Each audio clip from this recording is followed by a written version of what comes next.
Pangalawa.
Kita nakapag-video agad kasi dito na lang kinagatan sa harap.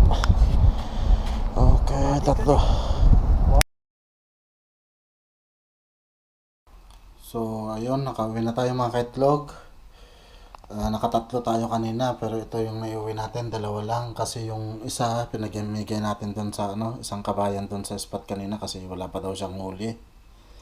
Kaya share your blessings ika nga nila, kaya yun, binigyan natin yung isang biyaya ng dagat sa kanya para naman may maiuwi siya pang ulam. So ito, prepare na natin to mga kaitlog para pang ulam naman natin. Alright, booms.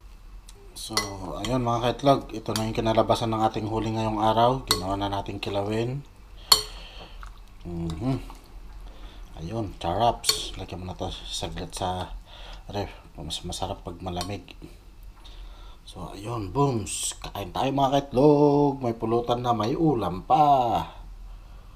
Ayun, booms.